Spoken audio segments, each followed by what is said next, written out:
You made it to part 2 of the behind-the-scenes installment of Grey's Anatomy Post-Op. In part 1, we talked with the crew, but you know I wouldn't leave you hanging without getting you some behind-the-scenes scoop from some of your favorite faces.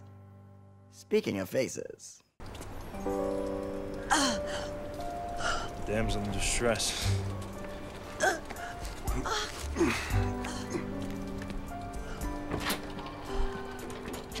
You know him as Dr. Owen Hunt, and we all love him, Kevin McKidd. Welcome, Kevin. Thank you. Good to nice see to see you. Let's jump right in. Sure. How'd you get to Grey's? I'd met Shonda and Betsy the year before when they were casting for Private Practice, and I got a phone call literally saying, Shonda wants to meet you again. I was actually in Bucharest at the time doing a movie. I was flying back to surprise my son for his 7th or 8th birthday, and I had literally 24 hours to come and see him. Shonda was like, we need to meet you on that day. And I said, sorry, I can't. It's my son's birthday. And I thought, well, that's my chances gone. You know, like that's my one shot. Later, I remember Shonda saying that she said that kind of made her kind of sit up and take notice. And then we met and we talked about this character, Owen Hunt, and she said she had this rough idea of what he may or may not become and what he, you know, what his history might be, but she wasn't sure. I make mistakes. Guys die by my hand, good guys. Guys who are fighting for their country in the desert. I don't know everything. Nobody does. So I make mistakes, and I learn. And the next time I don't make that mistake again. So the next time, the next guy, that guy, he lives. How did you prepare for the PTSD? When did you find that out? Still in my trailer, I have a stack of books about post-traumatic stress disorder. I felt a real responsibility, and still do, to represent veterans who have suffered from PTSD. You know, it's a good thing to show on a show like this, somebody who has been really damaged by a war event and how they can rebuild their life and move on. I mean, he became chief of this hospital. Right. He got married a couple of times. The 2 marriages haven't worked so far, but he still is functioning and being successful as a human being. Those early episodes with Sandra Oh, when, you know, he was very traumatized and strangling Christina and coming back from that and falling in love with somebody that you'd actually hurt was a really interesting, quite a dark storyline to tell, and very brave, I think. I'm sorry. You're scared of me? I don't want to be. You know, because I think there's a lot of stigma around PTSD. So I think that's been partly our responsibility in showing that there is a path forward and there is a life beyond PTSD. You also direct many episodes of Grey's. Yeah, I have now. I'm not sure how many I've directed. How did that come about? So I started to kind of ask people, and Shonda and Rob Corn and, you know, different people here, if they would be open to me shadowing and following directors. And they were, and really supportive of the idea. Just as I was finishing that, they did a webisode series that season. And they said, we want you, Kevin, to be the director of these 5 episodes of the webisodes, which were 5-minute long little skits. Just as I was finishing my editing on the webisodes, I was sat on this stage and I was doing an interview kind of like this one. And Rob Corn walked down, our producer, and on camera while I'm being interviewed like this, walks up to me and says, hey, so I just want you to know that you're going to be directing the big show.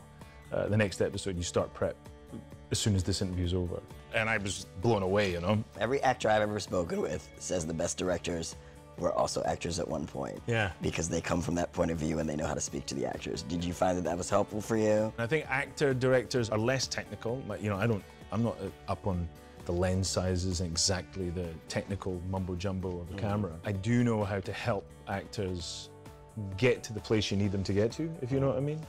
They like feeling like they're really in their characters and being helped. So I think that's what I can bring as a director. I hope that's what I bring. That's what I try to bring. How is it directing yourself? I don't mind it now, but initially it was quite scary. And action. Go ahead, Dr. Hunt. Because you're having to use 2 parts of your brain. It's a bit like trying to, I don't know, cook 2 recipes at the same time, you know, like trying to do sushi and bake a cake at the same time, you know. That's a terrible analogy.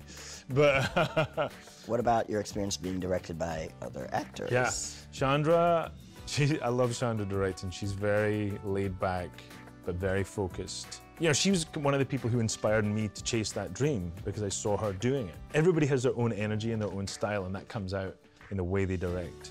Because directing's a very intense job, so it kind of brings out, it kind of amplifies your personality. I'd be interested to hear what people think of my directing style, like Crazy Scotsman. My hair goes crazy when I'm directing, because I pull my hair and I'm like thinking all the time, so my hair's always like, it's like I've just put my fingers in the plug socket. You heard it here first. Crazy director here. Well, thank you for stopping by. Good to see you. Very good to see you, man. Next up is the heart surgeon who embodies one of Grey's Anatomy's biggest curveballs. Amelia Shepard, do you know Dr. Maggie Pierce? Weird, you're the second Dr. Shepard I've met today. Derek is my brother. I'm sorry, is everyone in this room somehow related? I'd like to welcome Kelly McCreary.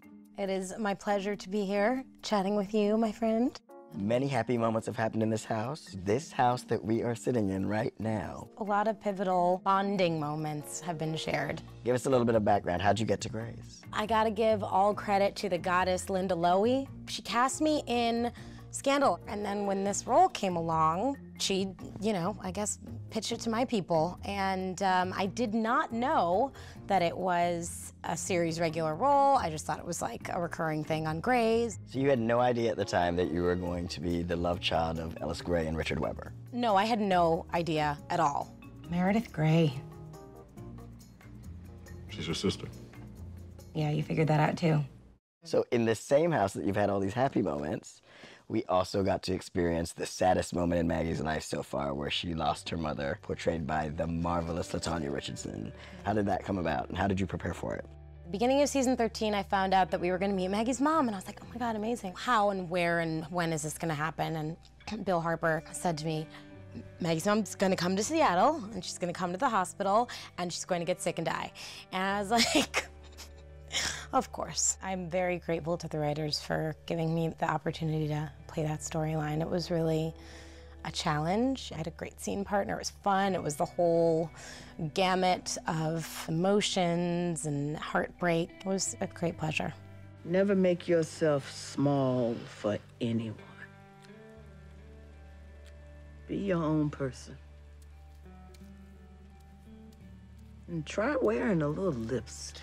You know, Mom, if you keep going at this rate, you're gonna run out of advice before tomorrow. So what about Maggie's relationship entanglements? Because people are watching. Yes. Who you telling? So she started with DeLuca.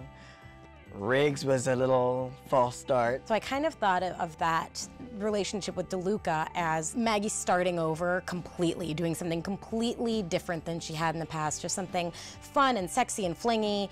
And then, of course, she falls for him, which she also wasn't expecting to do. And, you know, I was pretty humiliated by the whole thing. But, you know, she's growing, she's learning.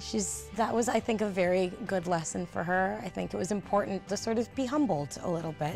You know, I think everybody can benefit from that. I'm fine now, but I wasn't. You dropped me like I was severely burning your hand and then never said a word about it. It was kind of humiliating. Right, yeah, I just shouldn't have done that. And then I guess with Riggs, you know, he just wasn't into her. That relationship was more revelatory about how Maggie processes things when she is not in control of having all the information. She wants to be able to do with the information what she's gonna do with it and make educated choices. What are some of your favorite moments being on the show? Actually, it took place right in this very room. Meredith's here, Amelia's over there, Callie is there, and Maggie is there, and they're all getting drunk.